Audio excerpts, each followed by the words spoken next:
Dame Dash is back at it again, taking shots at Cam, also known as Camron, and at this point, it's becoming a pattern. He's essentially running a one-man campaign against him. Among his latest claims, Dame says the sports show they were working on would have never come together because of Mace. He's also suggesting that Cam is signed to Gilly the Kid and Wallow, which doesn't appear to be accurate.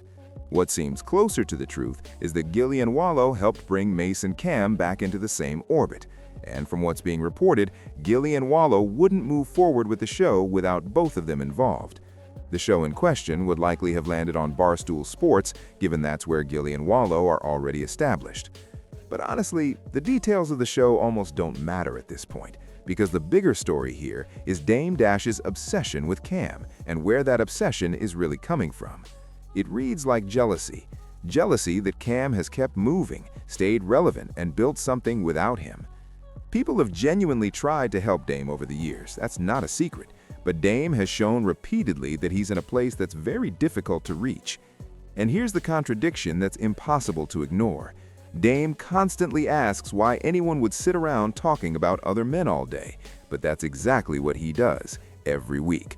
Jay-Z, Beanie Sigel, Camron, Jim Jones, that's the rotation, that's the content. And now, all of a sudden, Jim Jones is back in his good graces, and the new talking point is that Cam can't dress anymore, specifically because he's no longer around Jim Jones. Let that sink in. Dame Dash is out here critiquing another grown man's wardrobe. Meanwhile, Dame is sitting there in a t-shirt and a CEO hat representing a brand that essentially doesn't exist in any functional retail sense. You cannot walk into a store and buy CEO clothing. And those shoes he's been wearing?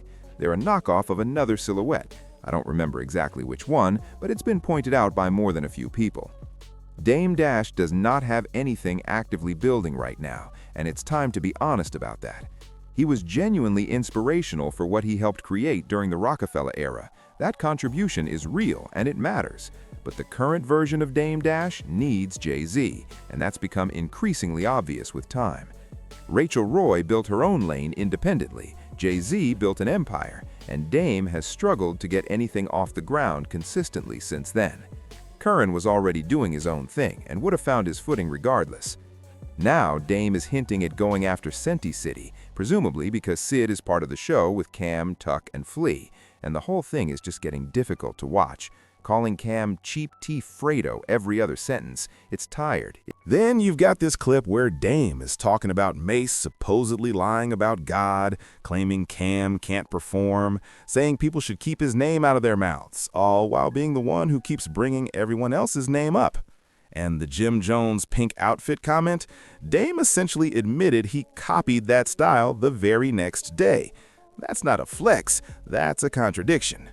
This is mind games at this point, and not particularly effective ones. All right, shifting gears. Akbar V has revealed that a surviving Zeus Network documentary is currently in development, and the production team is already reaching out to former cast members for interviews. She confirmed they contacted her directly for a sit-down. Now hold on, this thing is actually moving forward, so Jocelyn is really trying to make this happen. Jocelyn going after the Zeus Network is a battle she's unlikely to win.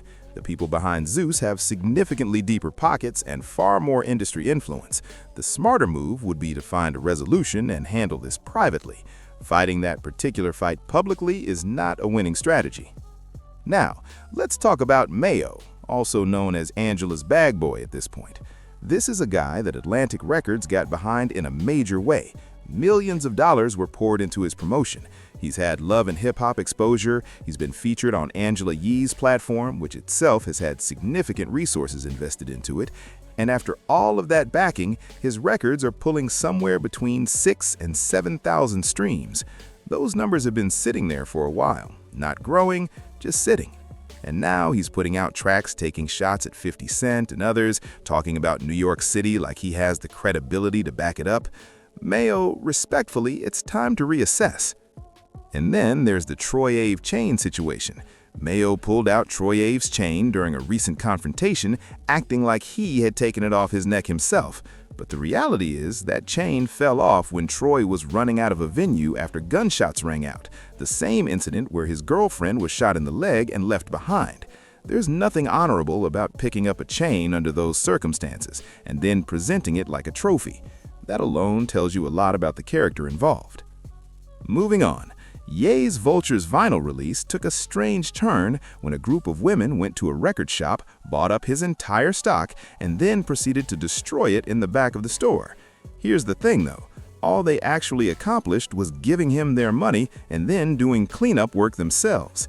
They spent their own cash, made a mess, and achieved absolutely nothing. That's not a protest, that's just an expensive inconvenience for themselves. Now, Money Man has weighed in on the Vlad TV and Booy situation, saying that Vlad should have just paid Booy the increased rate he was asking for, that sometimes it goes beyond pure profit. And I understand the sentiment, but looking at the actual numbers, this one doesn't hold up that way. Vlad was already paying Booy $25,000 per interview, which by any reasonable measure is a generous rate. The issue wasn't that Vlad came to Booy looking to cut his pay. The issue was that Booy came back demanding more money after a long gap between interviews, actually arguing that by not doing interviews during that period, he had somehow saved Vlad money. That logic doesn't hold. You don't accumulate leverage by simply not showing up. And Booy saying on camera that he saved Vlad money by staying away is genuinely one of the more puzzling negotiating positions we've seen in a while.